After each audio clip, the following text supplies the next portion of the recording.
पंच परमेश्वर से हमारी अर्ज ये है कि हम कब तक इस बंजर जमीन को अपने कंधे पर उठाए उठाए जिए। हम भी ये चाहते हैं कि हमारे खानदान की फसल उगे, लेकिन 10 साल की शादी के बाद भी इस भगवान ने एक चूजा तक पैदा नहीं किया। इसी वास्ते पंच परमेश्वर हमें ये इजाजत दे कि हम इसकी छोटी बहन ज्योतिया से शादी करें। किसने? बैठ जा भाई, उतावली ना कर भाई, बैठ जा।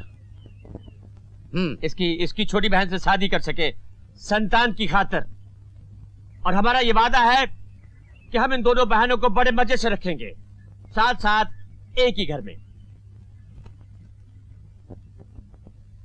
सुखदेव, इस बारे में तुम्हें कुछ कहना है? बहुत कुछ कहना है पंच परमेश्वर। हमें सुखदेव समझकर फैसला मत कीजिए, बस हमें अपनी बहू बेटी समझकर फैसला कीजिए। ये कह दीजिए कि हम अपनी छोटी बहन को संख्या खिला दे और खुद खा ले, हम ये फैसला मान जाएंगे। हम दोनों की चिता जलाने के बाद चाहे ये दूसरा ब्याह रचाए या तीसरा, पर हम अपने जीते जी अपनी कलाई की चूड़ियों में साझेदारी नहीं करेंगे, नहीं करेंगे हम। मुंडे मुंडे मतर भिन्ना कुंडे कुंडे नवम पाया, जितने मुंह उतनी बातें। लेकिन मेरी राय से किशन को दूसरा विवाह करने की आज्ञा मिलनी चाहिए, क्योंकि वंश चलाने के लिए उत्तराधिकारी आवश्यक है।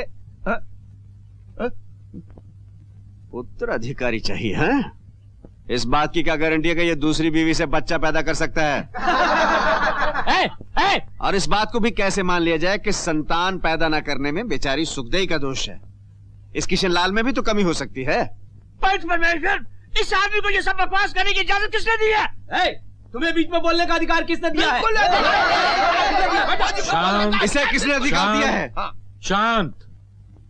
देखिए, हम यहाँ किसी के दोष निकालने के लिए नहीं बैठे, पर किशनलाल, मान लो सुखदेई ने अपनी बहन का हाथ तुम्हारे हाथ में देने से इनकार कर दिया, तो तुम क्या करोगे? तो फिर मजबूरन मुझे उसे तलाक देना होगा और घर से बाहर निकालना होगा।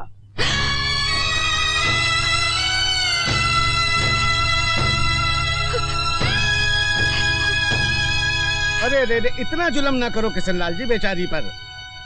देख सुखदेई, जल्दबाजी करना ठीक नहीं। इस उम्र में तू जाएगी कहाँ? अरे बिना पति के ये संसार नरक है, नरक।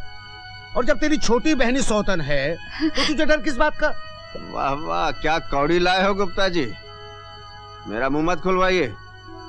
माफ कीजिए, आपकी बड़ी बेटी के भी 15 साल से कोई बच्चा पैदा नहीं हुआ। आप अपनी छोटी बेटी का हाथ अपने जवाई के हाथ में दे दीजिए ना। अजीब खोपड़ी का आदमी है। मेरी बेटी का किस्सा कहां से आ गया यहाँ पे? अब अपने ऊपर बात है तो बुखला उठे। अजी, गांव की बहू बेटियों के भी अपनी बहू बेटियां समझिए गुप्ता जी। भाइयों, ये सरफिरा आदमी है, इसकी बातों में मत आना। पंचायत में कैसे बात की जाती है इसको तमीज नहीं है। आपको क्या तमीज है? तुझे क्या तमीज है? चुप रहिए आप। तू चुप रह। शांत शांत शांत। फौजी बैठो। देखिए, हम यहाँ फैसला करने के लिए जमा हुए हैं, झगड़ा करने के लिए नहीं। सुखदेई, अगर तुम किशनलाल की बात नहीं मानोगी तो किशनलाल शादी कर लेगा और पंचायत इसमें कुछ नहीं कर पाएगी। अगर आपकी पंचायत का यही फैसला, तो ये फैसला मुझे मंजूर नहीं, और मैं देख लूंगा ज्योति की शादी इससे कैसे होती है।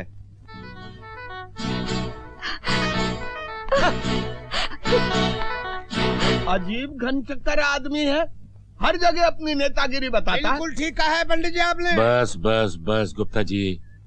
देखो सुखदेई, तुम भी कल तक अच्छी तरह सोच विचार कर लो, वरना पंचायत को परसों तक मजबूर होकर फैसला सुनाना पड़ेगा।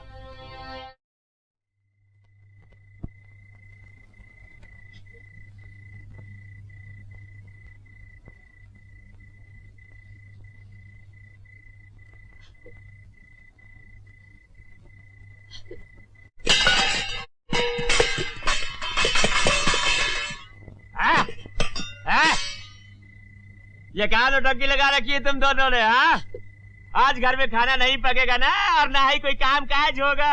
अरे कैसे होगा? तुम दोनों तो शोक मना रहे हो ना। मना लो, शोक मना लो। सिर्फ एक ही दिन रह गया है, बस कल पंचायत का फैसला सामने आ जाएगा, फिर दूध का दूध और पानी का पानी हो जाएगा। हाँ, अरे कुछ भी कर लो, देख लेना ज्योति की मांग में सिंदूर मैं ही भरूंगा।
बहुत बुरी खबर लाया हूँ मालिक।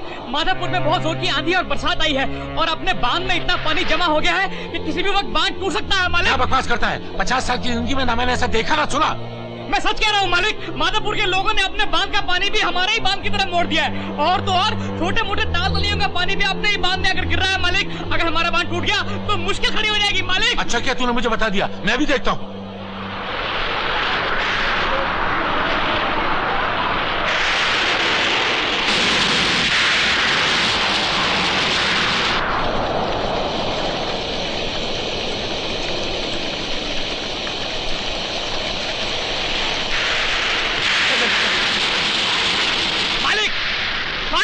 सरकार, मालिक।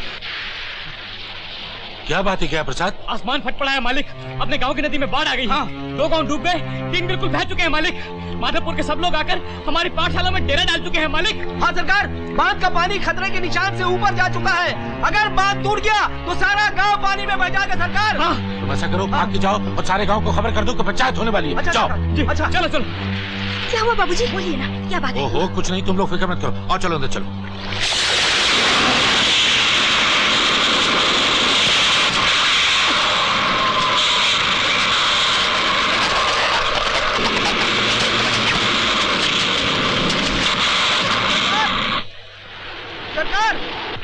सरकार, बांध की दीवार में दरारें पड़ गई है। बांध कभी भी टूट सकता है।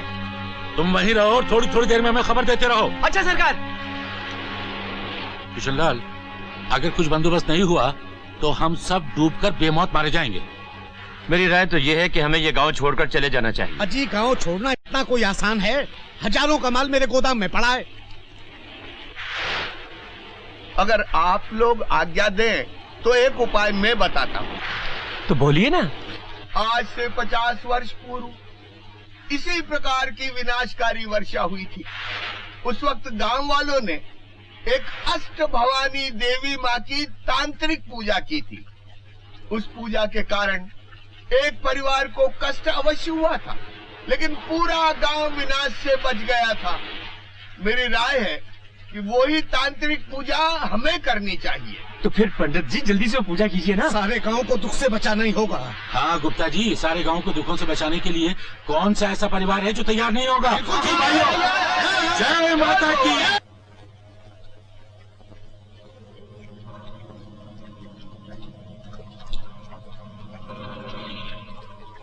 पंडित जी, पंडित जी। नमस्कार नमस्कार। आइए आइए विराजिए। शिव शंभो शिव शंभो। आइए।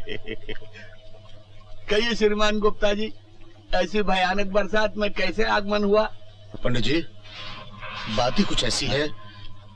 ये जो आप पर्चियां बना रहे हैं पंचायत के लिए, इसमें अगर मेरी बेटी कलावती का नाम निकल आया और उससे नंगी होकर पूजा के लिए सारे गांव में घूमना पड़ा तो उसका ब्याह करना कठिन हो जाएगा और मैं बिरादरी में किसी को मुंह दिखाने के काबिल नहीं रहूंगा। अगर आप चाहें तो पंडित जी। शिव शंभो शिव शंभो।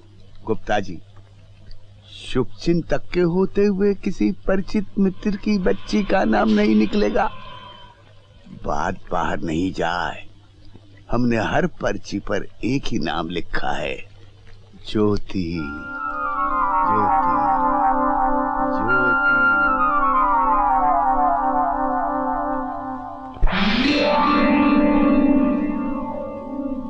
तो भाइयों, हमारे कल के फैसले के अनुसार गांव की सारी कुंवारी लड़कियों के नामों की पर्चियां इस गगरी में डाल दी गई हैं। अब जिस लड़की के नाम की पर्ची निकलेगी उसे ही तांत्रिक पूजा करनी होगी। आप लोगों को कोई एतराज तो नहीं? ये तांत्रिक पूजा है क्या, मुझे बताएंगे?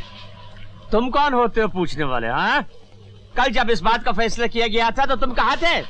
कल कहीं भी था, आज तो यहाँ हूँ। मुझे पूछने का पूरा हक है। ये धार्मिक विधि है फौजी, इस मामले में तुम्हें नहीं बोलना चाहिए। ये आदमी हर मामले में टांग अड़ाता है जी। शांत शांत भाइयों। फौजी, मैं तुम्हें समझाता हूँ। इस तांत्रिक पूजा में जिस लड़की के नाम की पर्ची निकलेगी उसे गंगा जल, गौमूत्र और दूध से नहलाया जाएगा और ये कन्या सुबह होने से पहले हाथ में मशाल लेकर वस्त्रहीन होकर गांव के 7 चक्कर लगाएगी। फौजी, ये कोई नई बात नहीं। इसी गांव में 50 साल पहले ऐसा हो चुका है। मैं नहीं मानता। देवी माँ किसी कंवारी लड़की को नंगा देखना चाहेगी। और फिर इस बारिश से इस पूजा का क्या संबंध है? आस्तिक लोगों के समाज में ये नास्तिक कहाँ से आ गया? मैं भी इस गांव का रहने वाला हूँ और इस गांव की सारी कन्याएं मेरी बहनें हैं। मैं उनका अपमान बर्दाश्त नहीं कर सकता। अरे जब गांव की लड़कियों के असली भाइयों को एतराज नहीं, तो तुम्हें क्या एतराज हो सकता है? पंडित जी शुरू कीजिए काम। मैं गंदा काम नहीं होने दूंगा। अरे सुना डॉक्टर साहब, आपने पंचायत के मामले में तो बोलता ही था, अब ये धर्म के मामले में भी दखल देने लगा। जरूर दखल दूंगा। मैं इस गांव में किसी को गलत काम नहीं करने दूंगा। आपने सुन लिया भाइयों? सुनिए सुनिए, मैं देख रहा हूँ कि फौजी की वजह से पंचायत के कामों में काफी रुकावट पड़ती है। इसलिए मैं प्रस्ताव रखता हूँ कि फौजी को इस आंधी तूफान में इसी वक्त गांव से निकाल दिया जाए। तुम मुझे क्या निकालोगे? मैं खुद ये गांव छोड़कर जा रहा हूँ। ऐसे गांव में रहना ही क्या, जहाँ आज भी तांत्रिक विद्या की बात होती हो और जहाँ धर्म के नाम से बहू बेटियों की इज्जत की बलि दी जाती हो। लानत है तुम सब पे। नास्तिक चला गया है, धार्मिक कार्य प्रारंभ किया जाए। अरे जाने दीजिए, उसी परवाह कौन करता है। शुरू कीजिए।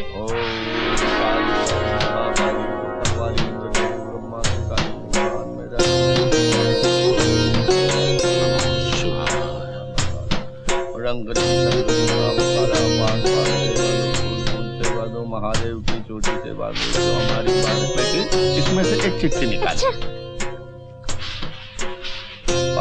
पान से बांधो, फूल से बांधो, महादेव की चोटी से बांधो, जो हमारी बांधी ना बंधे।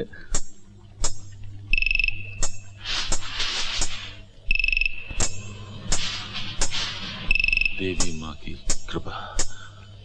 किशनलाल, देवी माँ की कृपा।